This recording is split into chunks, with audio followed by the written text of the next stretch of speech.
Hello everybody and welcome to Knife Delights. Well, today we're going to do part 3 of my overview of my buck knife collection.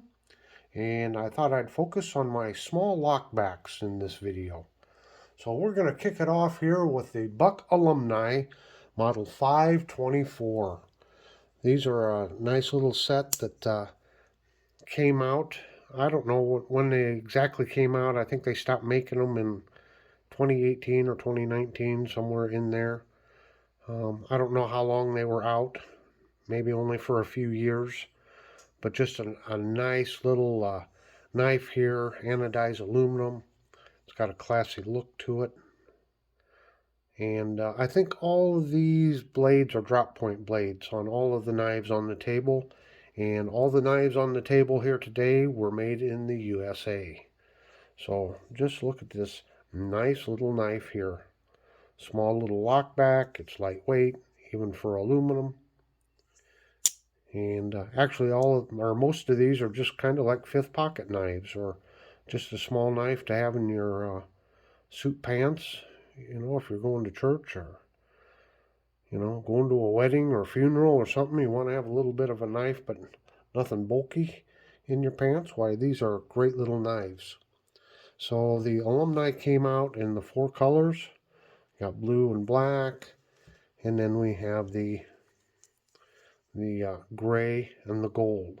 So those are the 4 colors, and so I do have the complete set of the Buck Alumni. Again, number 524.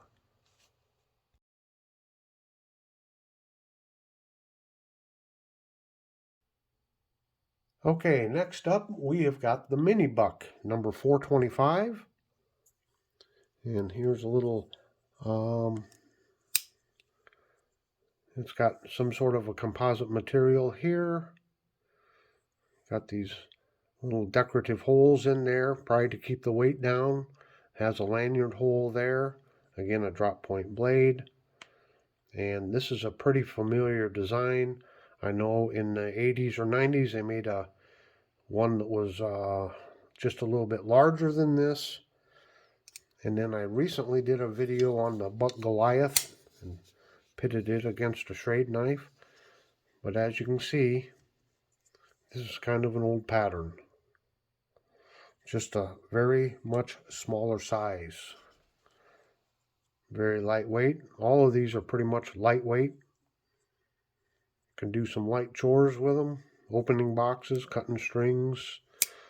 Just something nice to have as a spare or backup knife in your pocket. It doesn't take up a lot of room, and it doesn't weigh you down. So there again, you have the Mini Buck 425.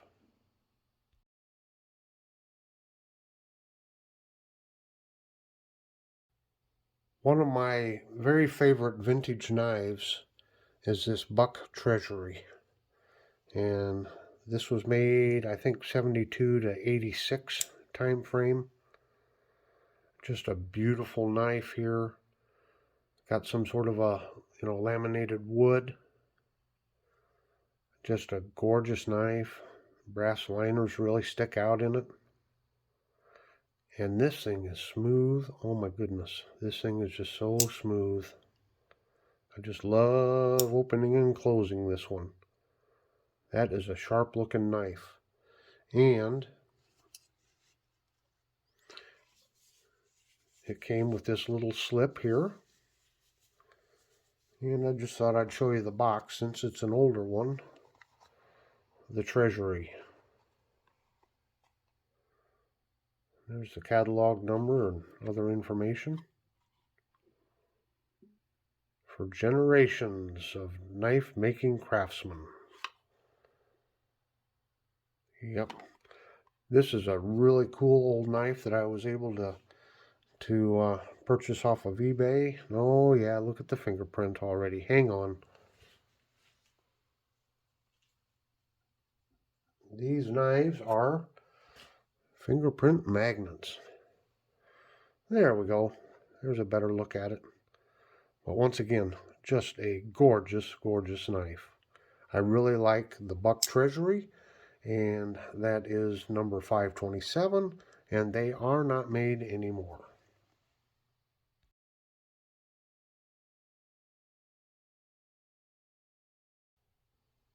Well, now we're going to move into the 500 series of knives. So what we have here is the Buck Knight, model 505, the Buck Prince, model 503, and the Buck Squire, model 501. Now, the Squire and the Prince, they're a little bit too big for maybe the small category, but they're not quite big enough for the medium or large lockback category. So since they were in the 500 series, I just thought I'd keep them all together for the purposes of this video. They are basically all the same knife. The only difference is the size. But these are very classy knives. Again, that nice drop point blade on them.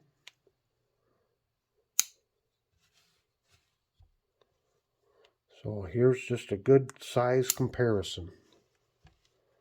Now, I do have one more knife in the 500 series. It's actually the 500, and I'm going to save that for another category of knives, my larger knives. But yeah, that gives you a good comparison on the sizes here. Now the 501 is a little different than all the other knives here in that it does come with a pouch. Really nice little pouch, so it's small enough yet you can carry it in your pocket no problem, but some people might want to carry it on their belt. So yeah, that's the difference. But we'll just take a look at them here. Yeah. Now the 501 is a really good size because I wear large, extra large gloves, and I can get good 4 fingers on there. So that's a good size knife. Some people don't want to wear, don't want to wear like a 112 or 110 on their hip because they're too bulky and too heavy. This is nice and slim. As you can see with the pouch here, it's nice and slim, so it's not going to weigh you down, and it's not going to, make things look bulky. I know Pete at Jersey Knife Guy just got a 501 gifted to him, and he was just ranting and raving about it, and like, why did it take me so long to get a 501, and why did I overlook it? But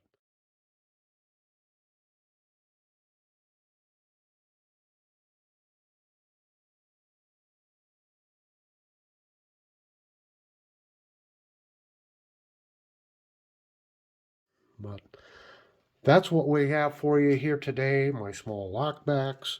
I will continue on with part 4 and 5 probably, showing some of my larger lockbacks. I still have my traditional hunting knives to do, so we've got a lot of knives yet to go over, but for this part 3, why, thanks for watching.